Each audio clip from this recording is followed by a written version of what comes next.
خالی په نارینهو زکات نه ده فرض بلکې په زنانو هم زکات فرض ده چې زنانې به هم زکات باسي. زنانې دا سوچ او فکر وایي چې زه خو کاروبار نه کوم، له ما سره څه سره زر دي یا بنګړي د سرو زرو سره ده یا آر د سرو زرو ده یا غوږوالي د سرو زرو دي، هغه زه استعمالوم، نو په دې به زکات نه کېږي بلکې زکات په کېږي. دا یاد ساته که دا سره زر بنګړي ته استعمالوې کې په الماري کې دي شي، په دې به ته زکات خامخا ورکوې. او تا سره د سرو زرو آر وي او غوږوالي در سره وي او چارګل در سره وي، دا که چیرې تا په المارۍ کې ساتلي وي هم زکات ورکوې، که چیرې ته استعمالوې هم به زکات ورکوې. زکات په هر هغه چا فرض ده چې له ده سره دونه مال وي چې هغه نصاب ته رسیږي. یعنې 9 تولې سره زر له چا سره وي زکات پر فرض ده، او 52 تولې سپین زر له چا سره وي پر هغه زکات فرض ده.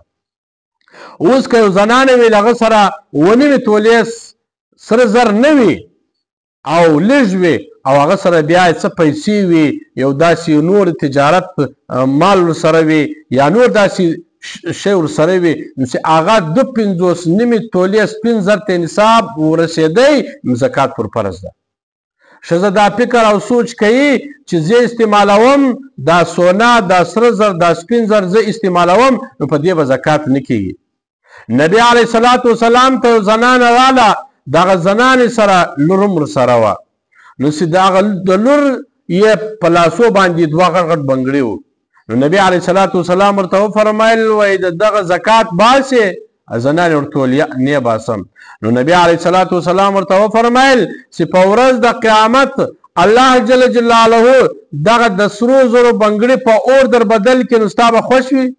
زنانې ویل یا. نو نبي علیه الصلاة والسلام ورته وفرمیل نو بیا د دغه زکات باسه.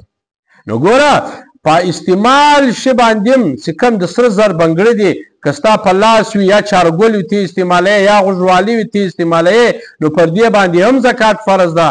که فرض نه وای نو نبي علیه الصلاة والسلام دې زنانو ته نه ویلي چې هغه په لاس و، نبي علیه الصلاة والسلام ورته وفرمیل وایي دې زکات باسې؟ زنانې ورته ویل یا.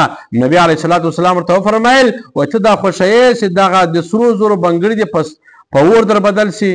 دغه رقم حضرت عایشه رضی الله تعالی عنها فرمایي وایي ما یو وخت کې چلی په لاس کې د سرو زرو، نو نبي علیه الصلاة والسلام راته وویل دا څه شی ده؟ ما ورته وویل چې ما دا ستا د زینت دپاره استعمال کوي، دا مې ستا دپاره دا استعمال کوي. نبي علیه الصلاة والسلام راته وفرمیل وایي ته د دې زکات باسې؟ وایي ما ورته وویل یا. نبي علیه الصلاة والسلام راته وفرمیل وایي ستا د جهنم دپاره دغه یو چلیم کافي ده، ستا د جهنم ته بوځي، زکات به د دې باسې. نو ای زما عزتمندو ورونو مسلمانانو او خوندو، باید پر موږ تاسې زکات فرض زکات وباسو. که له چا سره 1,00,000 روپۍ وي، که هغه نر وي که هغه ښځه وي، نو 2,500 روپۍ 2500 2500 روپۍ به دی زکات باسي. که 2 لکه ورسره وي نو 5000 به زکات باسي، که 4 لکه ورسره وي نو 10,000 به زکات باسي. نو باید موږ تاسې زکات وباسو. او هغه زنانو ته دا زه خواست کوم چې هغه زنانې چې هغو سره بنګړي وي، له هغو سره غوږوالي وي د سرو زرو او له هغو سره چارګلې د سرو زرو استعمالي یې زکات نه باسي، دا ښځه ګناهګاره ده. په ورځ د قیامت به دا چارګل په اور ورته بدل کړي، دا غوږوالي به په اور ورته بدل کړي، د دې به په غوږ وي، او هغه بنګړي چې دا په لاس کوي او د سره زر بنګړي په لاس وي او زکات نه باسي، نو دا په اور ورته بدل کړي، د دې په لاسو کې به د اور کړۍ وي، د اور بنګړي به وي. تاسې زکات باسئ. هغه سره زر او سپین زر کې استعمالوې که نه استعمالوې؟ ما درته وویل په صندوق کې دې ایښي وي، نه استعمالوې هم زکات ورکوې، او که استعمالوې هم به زکات ورکوې. زنانې سره چې 12 سره زر وي چې هغه 9 تولې ته نه رسېدلو او مال هم نه درلودی، بل شی هم نه ورسره درلودی، پیسې نه درلودې نورې، بس لږ سره زر یې درلودو او هغه سره زر 9 تولې ته نه رسېدو، نو بیا زکات نه ده پر فرض.